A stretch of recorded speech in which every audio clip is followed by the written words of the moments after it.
함께 읽을 하나님의 말씀 마태복음 27장은 예수를 빌라도에게 넘겨주는 내용이 1절부터 2절까지, 또 유다의 자살의 내용이 3절부터 10절, 그 다음에 십자가에 못 박히도록 넘겨주는 내용이 11절부터 26절, 그리고 군인의 조롱과 십자가에 못 박히심이 27절부터 44절까지 등장하고요. 또 예수님께서 십자가에 죽으시는 내용이 45절부터 56절, 그리고 예수님의 시체를 무덤에 넣어두는 내용이 57절부터 61절이고요. 무덤을 지키는 것으로 27장은 마무리됩니다. 62절부터 66절까지입니다.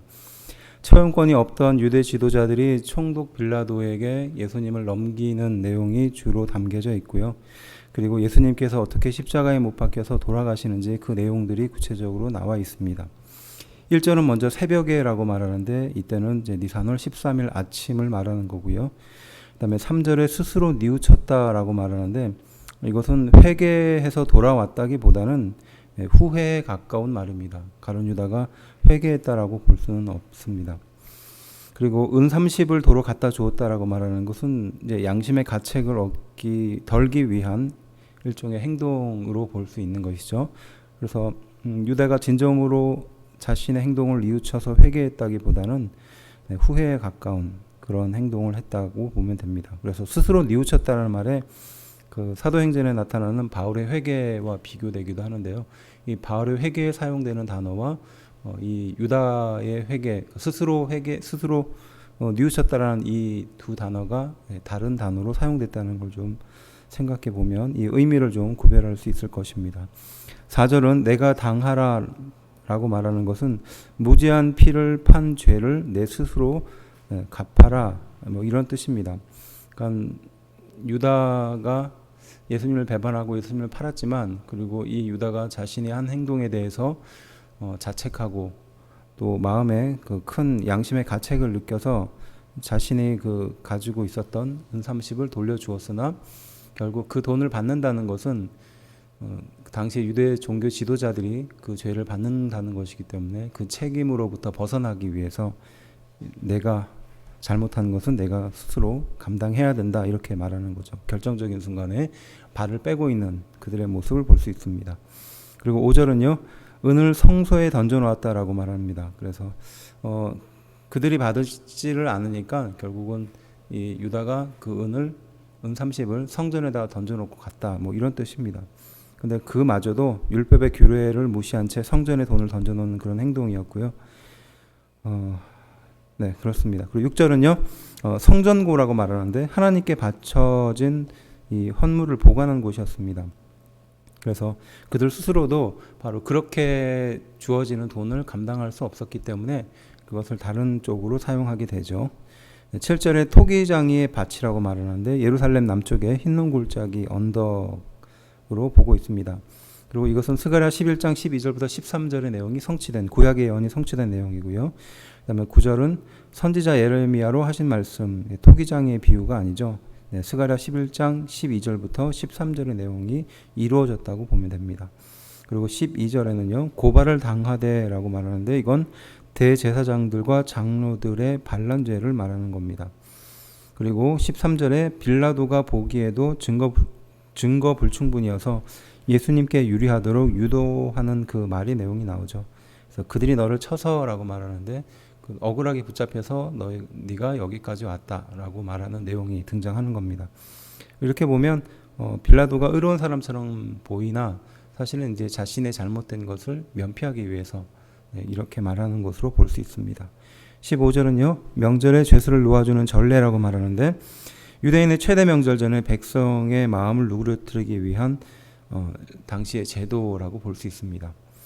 그리고 18절은요, 빌라도가 예수가 죄 없이 붙잡혔음을 알고 있었지만 유대 종교자들의 시기와 질투 때문에 이 모든 일들이 일어났다는 것을 은연중에 말하고 있는 내용입니다. 그리고 19절은요, 그의 아내라고 말하는데 빌라도의 아내는 총독의 아내였지만 그리스도의 제자로 성경이 아닌 성경의 외경에 기록되어 있습니다. 그리고 그와 비슷한 언급이 19절에 등장하죠. 24절은요, 손을 씻으며라고 말하는데 이건 신명기 21장 6절의 내용인데요. 사람의 죽음에 본인은 무관함을 나타낼 때 이렇게 손을 씻어서 나는 이것과 무죄하다라고 말할 때 이런 행동을 했습니다. 25절은요. 그 피를 우리와 우리 자손에게 돌리라라고 말하는데 예수를 죽인 죄의 결과에 적극적으로 동조하는 내용입니다.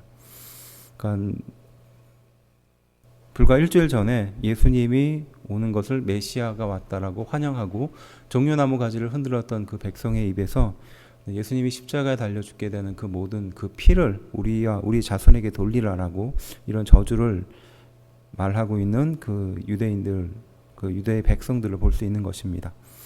27절은요. 관정 안이라고 말하는데 이건 총독의 저택을 말하는 거고요.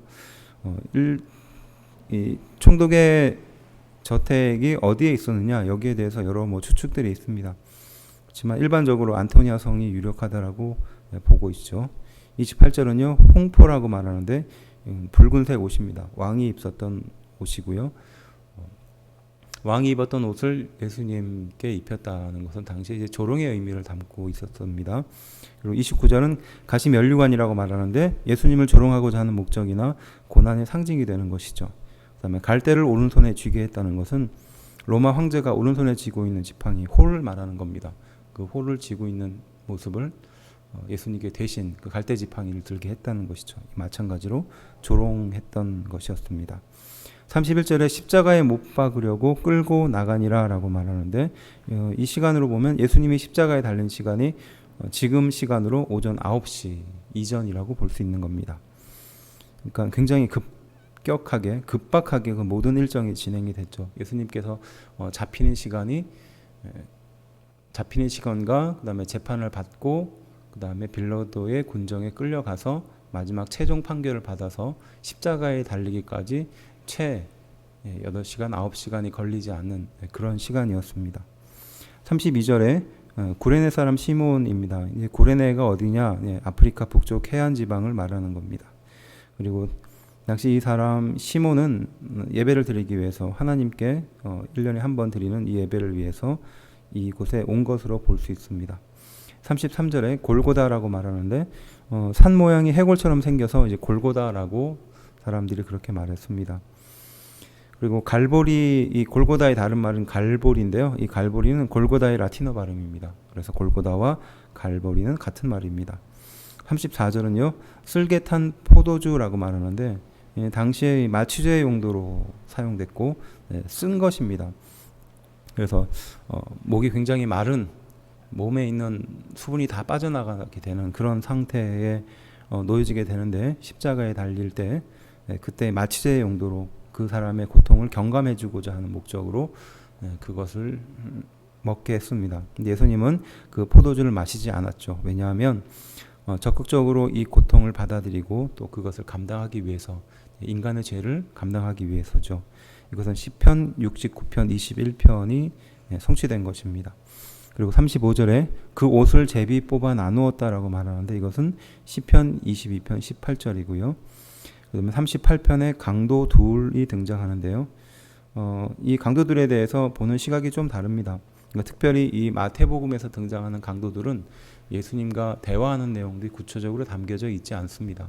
그리고 뒷부분에 나오지만 이 강도들 또한 예수님에 대해서 저주하는 내용이 등장합니다. 40절부터 43절은 사람들의 조롱에 대한 구체적인 예들을 볼 수 있습니다. 40절은 내가 만일 하나님의 아들이거든 이라고 말하죠. 그 다음에 42절은 지금 십자가에서 내려오면은 믿겠다라고 말합니다. 도전하는 거죠. 그리고 세 번째는 하나님이 원하시면 그를 구원할 것이다. 43절. 그리고 그 이후에 이어지는 44절이 앞서 말했듯이 십자가에 함께 못 박힌 그 강도들도 같이 예수님을 욕하는 내용이 등장하는 겁니다. 그리고 45절에 6시로부터 9시까지라고 말하는데 이것은 지금 시간으로 난 12시부터 오후 3시까지로 볼 수 있습니다. 그리고 46절에 어찌하여 나를 버리셨나이까 라고 말하는데 이건 죄에 대한 철저한 보험과 죄의 심각한 상태를 예수님 스스로가 보여주고 있는 것입니다. 그러니까 인간의 이런 큰 죄를 위해서 세상에 오시고 그 죄를 친히 감당하셨다라는 의미입니다. 그리고 47절에 엘리야를 부른다라는 말은 조금 연구를 해봐야 될 구절입니다. 그러니까 예수님께서 하시는 그 말을 듣고 주변에 있는 군중들이 오해해서 엘리야를 부르는 것이 아닌가라고 착각하기도 하고요. 뭐 다른 해석들이 좀 있습니다. 이것은 좀 연구해 볼 필요가 있습니다. 그리고 51절은요. 성소 휘장이 위로부터 아래까지 찢어져 둘이 되었다라고 말하는데, 이 성소 휘장은 길이가 12.5m고 폭은 1.8m고 그다음에 두께는 성인 손바닥의 한 2배 정도의 넓이입니다. 폭입니다. 그러니까 굉장히 두껍죠. 이 두꺼운 성소의 휘장이 위에서부터 아래로까지 찢어졌다. 밑에서 찢어진 것이 아니라 위에서부터 아래로 찢어졌다는 것이죠. 이게 불가능한 것입니다. 곧 이것에 대한 상징은 하나님과 우리 인간에 가로막혀져 있는 그 죄의 문제, 그것이 이 성소에 들어가는 이 휘장을 통해서 그 전에는 함부로 인간이 그 성소를 열고 갈 수 없는 그런 죄된 인간의 존재였는데, 바로 예수님이 돌아가심으로, 우리의 죄를 십자가에 지고 돌아가심으로 어린 양이 되어서 친히 모든 것들을 다 감당하셨으므로 이제 더 이상 하나님과 우리 인간 사이에 가로막혀진 그 성소의 휘장이 필요 없게 된 것이다. 네, 그런 의미입니다. 그러니까 불완전했던 구약의 제사가 끝나고 이제 우리 인간은 직접 하나님께 나아갈 수 있게 되었다라는 것이죠. 그 이유는 우리의 죄의 문제가 예수님을 통해서 해결됐기 때문이라는 것입니다. 55절부터 56절은 갈릴리에서부터 따라온 많은 여자들이라고 말하는데, 이 막달라 마리아와 야고보 요셉의 어머니 마리아, 그 다음에 세베대의 아들들의 어머니라고 볼 수 있습니다. 여러 명의 마리아가 등장하죠. 그리고 57절은 아리마대의 부자 요셉이 등장합니다. 그러니까 사내들인 공회의 의원이었고요. 또 예수님의 제자였습니다. 그래서 에브라임 산지 사무엘의 고향에서 태어났습니다. 그래서 아리마대라고 불렀습니다. 사무엘상 11장 1절이고요. 빌라도에게 가서 예수님의 시체를 요구하는 장면이 58절에 등장하는데, 당시에 십자가형을 당한 사람을 그 장례를 치러준다는 것은 굉장히 위험한 행동이었습니다. 그럼에도 불구하고 이 아리마대 부자 요셉은 친히 그 빌라도에게 찾아가서 예수님의 장례를 치르겠다라고 하고 그 시체를 요구하게 되는 것. 그래서 평가는 용기 있는 행동으로 평가합니다. 그리고 61절은요. 막달라 마리아와 다른 마리아라고 말하는데, 여기서 다른 마리아는 야고보 요셉의 어머니 마리아를 말하는 것입니다.